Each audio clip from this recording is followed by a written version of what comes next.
महत्त्वाच्या सगळ्या घडामोडी आपण जाणून घेणार आहोत या बुलेटिनमध्ये. अगदी झटपट सुरुवात करूया. पालघर जिल्ह्यातील नद्यांच्या पाणी पातळीत मोठी वाढ झाली आहे. त्यामुळे सूर्या, तांसा, पिंजळ आणि वैतरणा नदी काठावरील 100 गावांना सतर्कतेचा इशारा देण्यात आला. लोणावळा परिसरात बरसणाऱ्या पावसामुळे सखल भागात पाणी साचल्यानं रस्ते जलमय झालेत. नांगरगाव, बाबदेव रोड आणि नारायणी धाम मंदिरासमोरील रस्ता पाण्याखाली गेलाय, तर पांगारे वस्तीत पाणी शिरल्यानं नागरिकांची तारंबळ उडाली आहे. तसंच वाहन चालकांना पाण्यातून प्रवास करताना मोठी कसरत करावी लागते.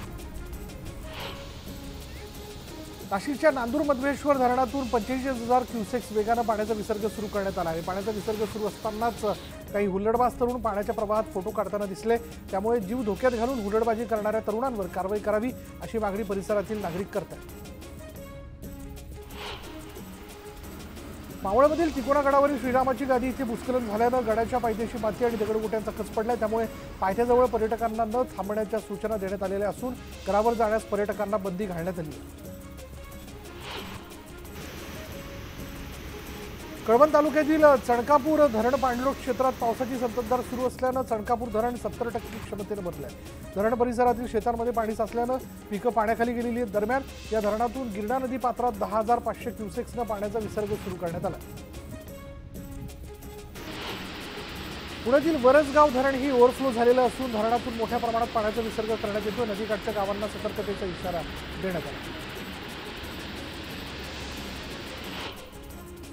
शेतकऱ्यांची कर्जमाफी होणार नाही असं विधान विधानसभा आमदार संजय गायकवाड यांनी केलं.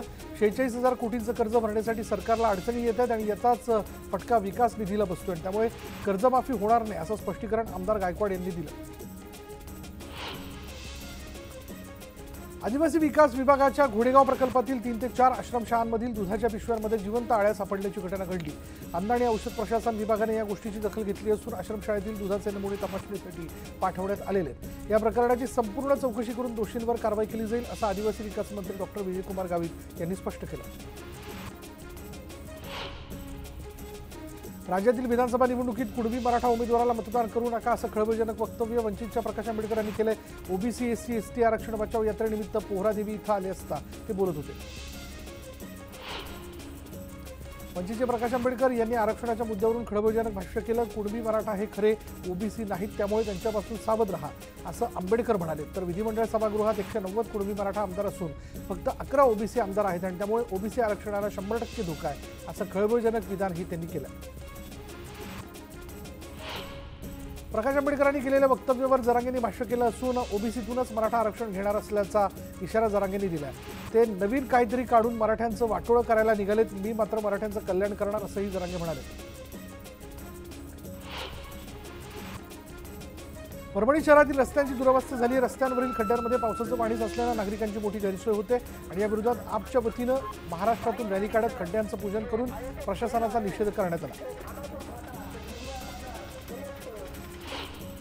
जळगाव जिल्ह्यातील कसगाव परिसरातील चक्रधर स्वामी रेल्वे उड्डाणपुलावरील रस्त्यावर मोठमोठे खड्डे पडलेत. खड्ड्यांमुळे वाहनधारकांना जीव मुठीत घेऊन प्रवास करावा लागतोय. अपघातांमुळे वाहन चालक त्रस्त झाले असून रस्ते दुरुस्तीची मागणी आता जोर धरू लागली आहे. नागपूरच्या जिल्हा सहकारी बँक घोटाळ्यातील पीडित शेतकरी आणि खातेदार संघटनांनी ठिय्या आंदोलन सुरू केलं. आंदोलनादरम्यान कार्यकर्त्यांनी सुनील केदार यांचा प्रतिकात्मक पुतळा जाळण्याचा प्रयत्न केला आणि यावेळी कार्यकर्ते आणि पोलिसांमध्ये झटापट झाल्याचं दिसून आलं. जुनी पेन्शन योजना लागू करावी यासह विविध मागण्यांसाठी सांगलीमध्ये शिक्षकांनी जिल्हाधिकारी कार्यालयावर धडक दिली आणि या मोर्चात मोठ्या संख्येने शिक्षक सहभागी झाले होते. जुनी पेन्शन योजना लागू करावी या मागणीसाठी वाशिम जिल्हाधिकारी कार्यालयासमोर महाराष्ट्र राज्य जुनी पेन्शन संघटनेच्या वतीनं धरणे आंदोलन करण्यात आलं आणि यावेळी सरकारविरोधात जोरदार घोषणाबाजी करण्यात आली.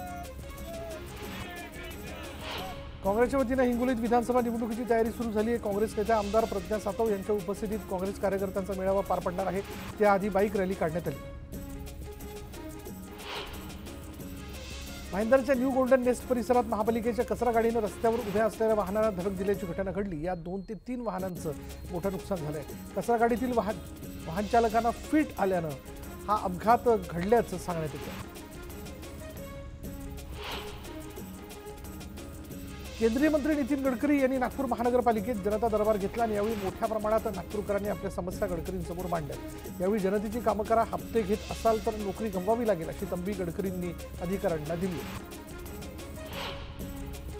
नगर कल्याण महामार्गावरील पिंपळगाव जोगा गावच्या हद्दीत बस आणि कारचा भीषण अपघात झाला आणि या अपघातात 2 महिलांचा जागीच मृत्यू झाला, तर काही लोक जखमी झालेले असून त्यांना उपचारासाठी रुग्णालयात दाखल करण्यात आले. बुलढाणा जिल्हा परिषदेच्या महिला कर्मचारी सोनाली मोहाने यांनी शासकीय निवासी गळफास लावून आत्महत्या केली. या घटनेनं एकच खळबळ माजली असून पोलीस अधिक तपास करतात.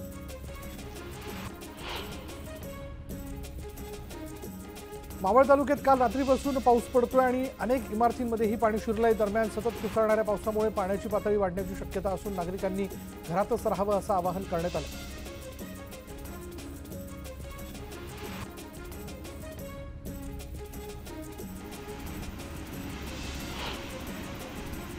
लोणावळ्यात पावसाचं प्रमाण वाढलं असून बुशी धरणाने धोक्याची पातळी ओलांडली. त्यामुळे बुशी धरणाच्या सांडव्यावरून पावसाचं पाणी वेगाने वाहत असल्यानं लोणावळा पोलिसांनी सुरक्षेसाठी पर्यटकांना बुशी धरणावर जाण्यास मज्जाव केला.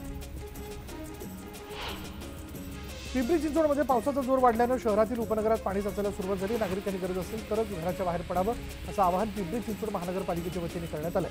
आणि या नागरिकांच्या सुरक्षेसाठी शहरामध्ये आर्मी आणि एनडीआरएफची पथकं देखील दाखल झाली आहेत. लोणावळ्यातील कार्ला गडावर पावसाच्या पाण्याने हाहाकार उडाला असून गडाच्या पायथ्याशी कमरेपर्यंत पाणी साचले. एकविरा आईचं भाविक याच पाण्यातून वाट काढत गडावर जाऊन देवी दर्शनाला जात असल्याचं पाहायला मिळतं. नाशिकच्या गंगापूर धरणातून पहिला विसर्ग झालाय. त्यामुळे गोदावरी नदीच्या पाणी पातळीत वाढ होणार आहे. गोदावरी नदीचा प्रवाह नाशिक शहरातून जात असल्यानं नागरिकांना सतर्कतेचा इशारा देण्यात आला. पिंपरी चिंचवड शहरात पावसाचा जोर वाढलाय. नदी नाले दुथडी भरून वाहत आहेत. त्यामुळे परिस्थितीचा धोका लक्षात घेता शहरातील नदीकाठच्या सुमारे 1000 नागरिकांचं सुरक्षित स्थळी स्थलांतर करण्यात आलं.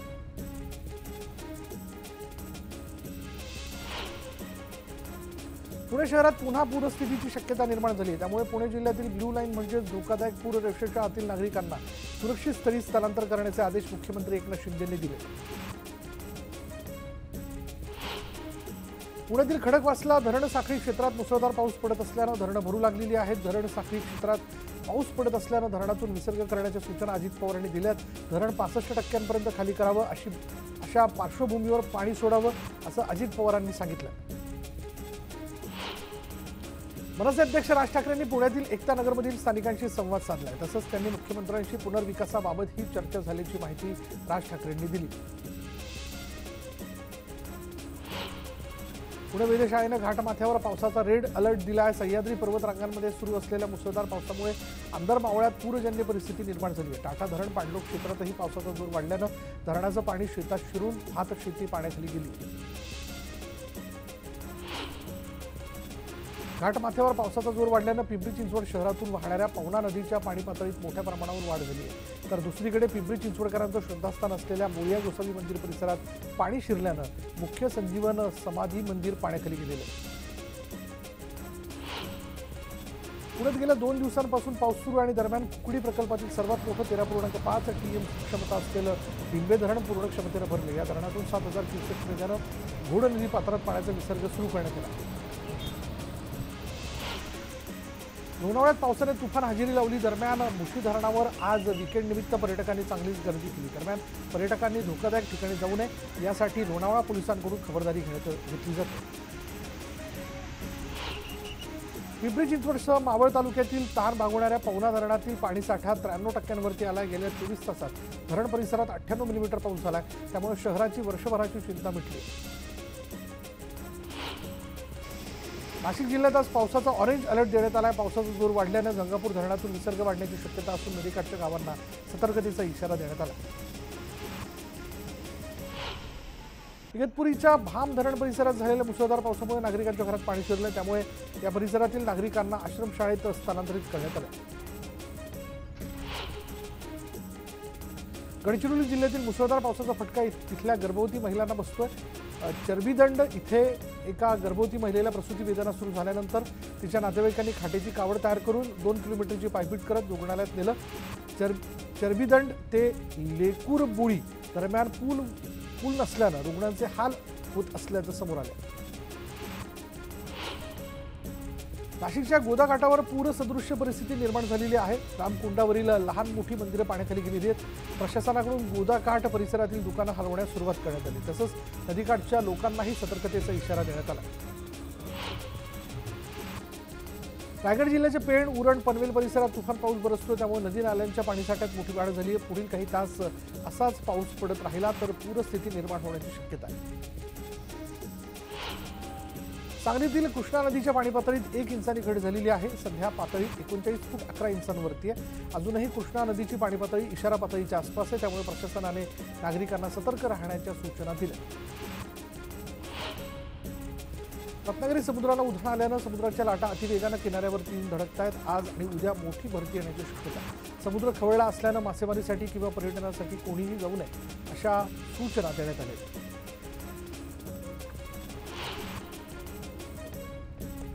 मुसळधार पावसामुळे रायगडच्या खोपोली परिसरातील अनेक ठिकाणी पूल पाण्याखाली गेले, तर श्रीफाटा, डीसी नगरमध्ये अनेक सखल भागात पाणी साचले। अत्यावश्यक कामाशिवाय बाहेर न पडण्याच्या सूचना नागरिकांना देण्यात आल्या।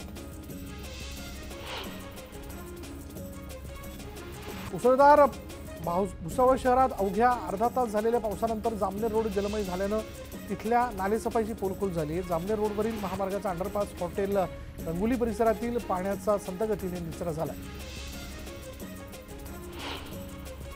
अमरावतीच्या मेळघाटातील खुटीदा गावात खंडू नदीवर पूल नसल्यानं नागरिकांना दररोज धोकादायक प्रवास करावा लागतोय। पूल नसल्यानं नदीच्या वाढत्या प्रवाहातून नागरिकांना वाट काढावी लागते, त्यामुळे गावकऱ्यांना मोठा त्रास सहन करावा लागतोय। अहमदनगर जिल्ह्यातील भंडारदरा आणि निळवंडे धरणातील पाणीसाठ्यात वाढ झाली आहे। भंडारदरा धरणातून 27,000 क्युसेक्स तर निळवंडे धरणातून 7,320 क्युसेक्स वेगानं पाण्याचा विसर्ग सुरू आहे। बीडच्या परळी तालुक्यातील चांदापूर धरण अद्याप मृत्यूसाठ्यातच आहे। पिकांना पुरेल एवढाच पाऊस झाल्यानं जिल्ह्यातील मुख्य प्रकल्प अद्यापही कोरडेच आहेत। पालघर जिल्ह्यात आज पावसाचा रेड अलर्ट देण्यात आला। सूर्या प्रकल्पाचं धामणी धरण 93% भरलंय। धरणातून नदीपात्रात 33,000 क्युसेक्स वेगानं पाण्याचा विसर्ग सुरू आहे।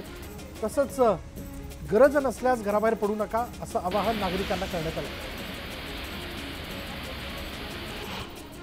सिंधुदुर्गातील सह्याद्रीच्या कुशीत असलेल्या आंबोलीजवळील बाबा धबधबा सध्या ओसंडून वाहतोय आणि या धबधब्याची विहंगम दृश्य पाहण्यासाठी पर्यटकांनी चांगलीच गर्दी केलेली आहे। आजचा रविवार आणि अमावस्येनिमित्त पर्यटकांची संख्या वाढण्याची चिन्ह आहे। मुसळधार पावसामुळे उल्हासनगरमधील एका घराचं छत कोसळून दुर्घटना घडली आहे। कॅम्प नंबर 4च्या शिवनगर गणेश चाळ परिसरात ही घटना घडली आणि यामुळे घराचं मोठं नुकसान झाले। दरम्यान प्रशासनाने मदत करावी अशी मागणी देखील करण्यात आली। मुक्ताईनगर तालुक्यात गेल्या 8 दिवसांपासून पाऊस सुरू आहे आणि याचाच फटका मक्याच्या पिकाला बसलाय। पावसामुळे शेतीची कामं रखडलेली असून पीकही कोलमडलंय, त्यामुळे शेतकरी मेटाकुटीला आलाय। युनेस्कोच्या जागतिक वारसा यादीत राज्यातील 12 गड किल्ल्यांचा समावेश होणार असल्याची माहिती सांस्कृतिक कार्यमंत्री सुधीर मुनगंटीवार यांनी दिली आहे। युनेस्कोचे प्रतिनिधी ऑक्टोबर महिन्यात पाहणी करणार असून छत्रपती शिवाजी महाराजांचे गड किल्ले जागतिक स्तरावर पोहोचणार आहेत आणि त्यामुळे देशासह परदेशातील पर्यटक येण्यासाठी मदत होणार असल्याचा दावा करण्यात येतो। मालेगावात सुरू असलेल्या लाडकी बहीण योजनेच्या कामकाजाची पालकमंत्री दादा भुसे यांनी पाहणी केली। कर्मचारी रात्री 12 आणि पहाटे 5 पर्यंत काम करत असल्यामुळे दादा भुसे यांनी त्यांचं कौतुक केलं। सोलापूर दौऱ्यावेळी उपमुख्यमंत्री देवेंद्र फडणवीस यांच्या ताफ्यासाठी वाहतूक रोखण्यात आली होती। दरम्यान यावेळी मुस्लिम समाजाची अंत्ययात्रा जात असताना ताफ्यातील पोलिसांनी त्यांना वाट करून दिली आणि या घटनेनंतर मुस्लिम समाजाने पोलिसांचे आभार मानले। पुण्याच्या घोडेगाव इथल्या आदिवासी इंग्रजी माध्यम आश्रमशाळेतील विद्यार्थ्यांना दिल्या जाणाऱ्या पॅकिंग दुधात जिवंत अळ्या आढळल्यानं खळबळ उडाली। 1.5 महिन्यापूर्वी विद्यार्थ्यांच्या जेवणातही अळ्या सापडल्या होत्या आणि त्यामुळे पालकांनी प्रशासनाविरोधात संताप व्यक्त केला। पुरंदर तालुक्यातील जवळार्जुन इथे विहिरीत पडलेल्या कोल्ह्याला सुरक्षितपणे बाहेर काढण्यात वनविभागाच्या कर्मचाऱ्यांनी यश आलंय। हा कोल्हा जखमी झाला असून त्याच्यावर सासवड इथल्या वनविभागाच्या पशु रुग्णालयात उपचार सुरू आहेत। साताऱ्याच्या ठोसेघर रोडवरील बोर्णे घाटात सेल्फी काढण्याचा वाद तरुणाला भोवलाय। सेल्फी काढताना पाय घसरून एक तरुणी जवळपास 150 फूट खोल दरीत कोसळली। शिवेंद्रसिंह राजे ट्रेकर्सनं या तरुणीला बाहेर काढून उपचारासाठी खासगी रुग्णालयात दाखल केलं। गेल्या 15 दिवसांपासून भुसावळमध्ये पावसाची संततधार सुरू आहे। तापी नदीपात्रात आलेल्या विसर्गामुळे गाळ मिश्रित गढूळ पाणी पुरवठा होतो आणि त्याचाच परिणाम नागरिकांच्या आरोग्यावरती होतोय। खासगी रुग्णालयात 500हून अधिक रुग्ण दररोज उपचार घेत आहेत, तर पालिका रुग्णालयात 300हून जास्त रुग्णांवर उपचार सुरू आहेत। बीडच्या परळी तालुक्यातील नाथरा या गावी उसने पैसे न दिल्याच्या कारणावरून एकाने गोळीबार केल्याची घटना घडली। यात कोणी जखमी झालेलं नसून या प्रकरणी आरोपी प्रकाश मुंडे यांच्या विरोधात गुन्हा दाखल करण्यात आला। माजी नगरसेविका नूतन पगारे यांच्या मुलाच्या हत्येनं मनमाड शहर हादरलंय। जुन्या भांडणाची कुरापत काढून टोळक्याने हत्या केली। दरम्यान आरोपीला अटक करण्याच्या मागणीसाठी कुटुंबियांनी पोलीस स्टेशनवर मोर्चा काढला। बीडच्या आष्टी तालुक्यातील टाकळी आमिया इथे केमिकलपासून भेसळयुक्त दूध बनवण्याचा गोरखधंदा सुरू होता। तिथे धाड टाकून अन्न भेसळ प्रतिबंधक विभागाने कारवाई केली आहे। 600 गोण्या पावडर आणि इतर साहित्य जप्त करण्यात आले। पुण्याच्या हिंजवडीत सोन्याच्या दुकानावर दरोडा टाकून पळालेल्या 3 चोरांना पोलिसांनी ताब्यात घेतलंय। तिघांकडून रिव्हॉल्व्हर आणि जिवंत काडतुसं जप्त करण्यात आलेली असून सावंतवाडी पोलीस ठाण्यात गुन्हा नोंदवण्यात आला। चंद्रपूर जिल्ह्यातील बल्लारपूर इथल्या पेट्रोल बॉम्ब फेक प्रकरणातील फरार आरोपी सूरज गुप्ताला नागपुरातून अटक करण्यात आलेली आहे। याच प्रकरणात 4 आरोपी आधीच अटकेत आहेत। अमरावती शहरातील साईनगरमधील 2 कॅफेंवर पोलिसांनी धाड टाकली। यावेळी कॅफेतील कॅबिनमध्ये अश्लील चाळे करणाऱ्या 7 तरुणांना पोलिसांनी ताब्यात घेतलेलं आहे। तसंच कॅफे चालकाविरुद्ध गुन्हा दाखल करण्यात आला। पिंपरी चिंचवड शहरात PMPML बसमधील लेडीज सीटवर बसण्यावरून मोठा वाद झाला। आळंदी भोसरी रोडवरील मॅग्नीज चौक ते भोसरी दरम्यान ही घटना घडली असून महिला आणि पुरुषांमध्ये तुंबळ हाणामारी देखील झाली आणि या प्रकरणी आरोपी अंकुश टावरे विरोधात गुन्हा दाखल करण्यात आला। छत्रपती संभाजीनगर जिल्ह्यातील वैजापूर दुचाकी चोरणाऱ्या टोळीचा पर्दाफाश झालेला आहे। पोलिसांनी 6 दुचाकींसह 3 आरोपींना ताब्यात घेतले। पोलिसांकडून या प्रकरणी अधिकचा तपास सुरू असून आणखी काही प्रकरणं समोर येण्याची शक्यता आहे।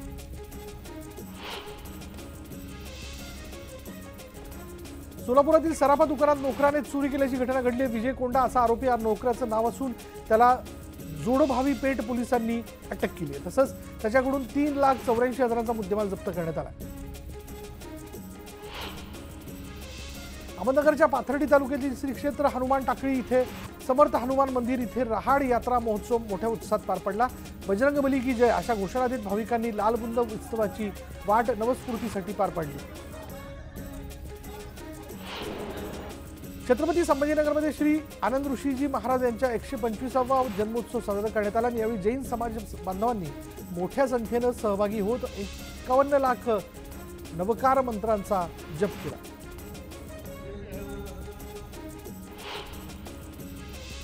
आणि यानंतर इथे वेळ झाली का ब्रेकची। ब्रेक घेऊयात। पहा फक्त न्यूज 18 लोकमत।